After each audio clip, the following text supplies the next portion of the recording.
There were a lot of other things that caused us to lose today. It certainly wasn't our defense. It was the way we played as a team. We didn't play well enough on the red zone on offense. We dropped too many passes. Okay, we gave up a few killer sacks. Okay, we did this as a team. Stop making it about one unit, because that's not what happened out there today. Our team lost, and I am fully responsible for it. Thank you guys for tuning in to another segment of the Sit Down with Malik Wright, presented by First Star Logistics. On this segment, I need to talk about Brandon Staley, Daniel. So I don't know if you saw his little meltdown he had in the media. He seems to be frustrated, letting the losses get to him, and the pressure is mounting for sure. You know, you think about how talented this team is and how big the expectations were going into the season.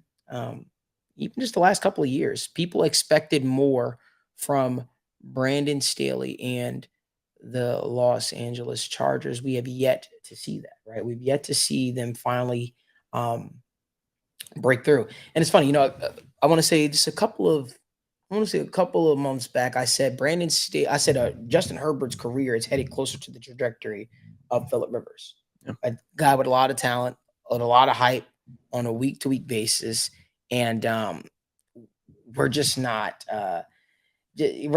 seeing them able to just finally break through. And you look at how talented this roster is. But I said that the Phillip Rivers comp because, man, if you can't tell me if this doesn't resemble Phillip Rivers' career this far. Yeah. All right.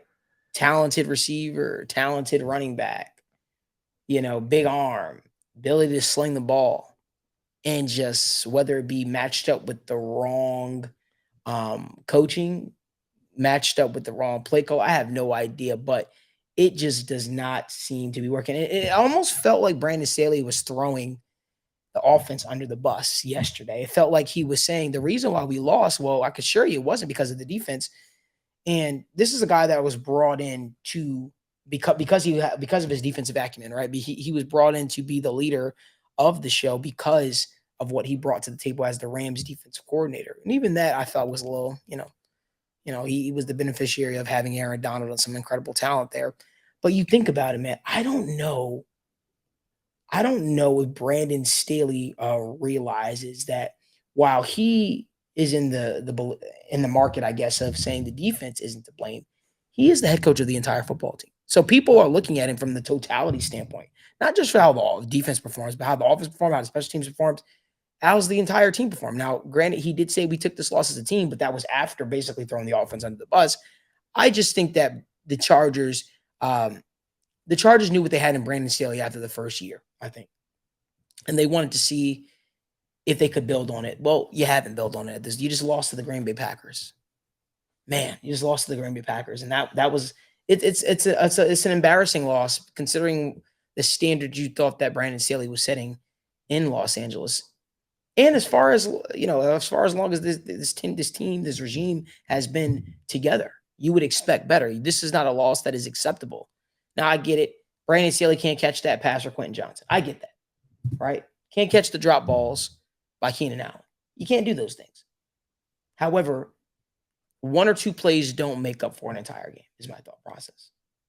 You just expected more from the Chargers. You really did. I even expected more. I'm not even saying Super Bowl more. I just expected them to take the next step to actually be able to compete with teams like the Kansas City Chiefs. And man, they're far off. Daniel, what are your thoughts?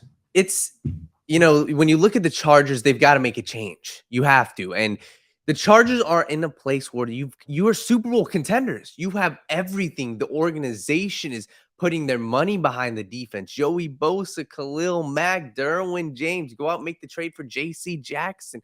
You're making all these moves, and you're not putting together a winning roster. You look at last year, an absolute meltdown in the playoffs. You look at early this year, you struggled in late game management. You look at last year, you struggled in late game management. I hate to say it, Brandon, but it all falls back on you. You're the head coach, and it's not like you're in a position where other teams are, where the head coach is saying, well, I didn't draft this quarterback, or, hey, I didn't add this talent to the offense, or, hey, I didn't not add talent in free agency.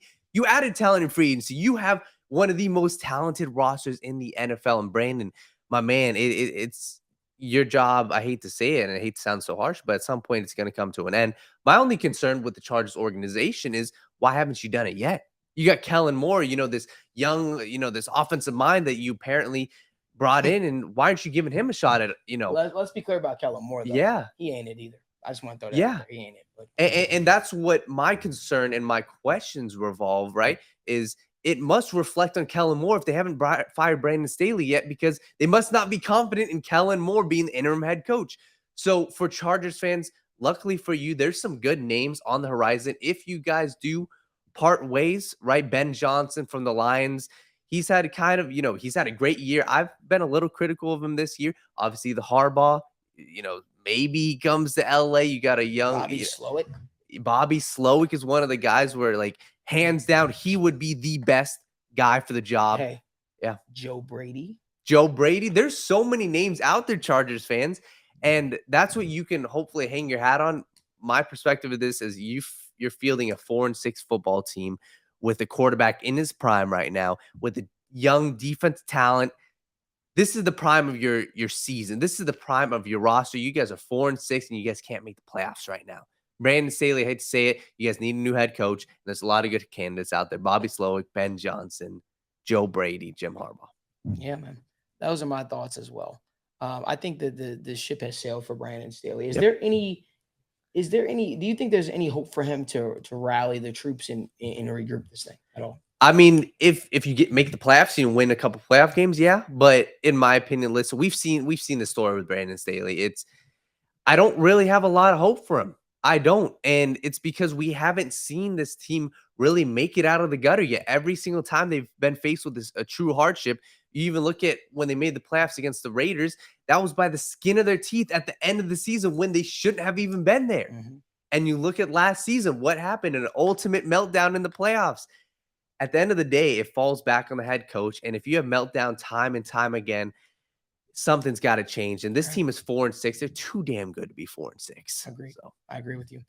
Guys, let us know down in the comment section what you think. If you like more video content like this, give this video a like, subscribe to the YouTube channel, and turn on post notifications so you guys don't miss when we go live.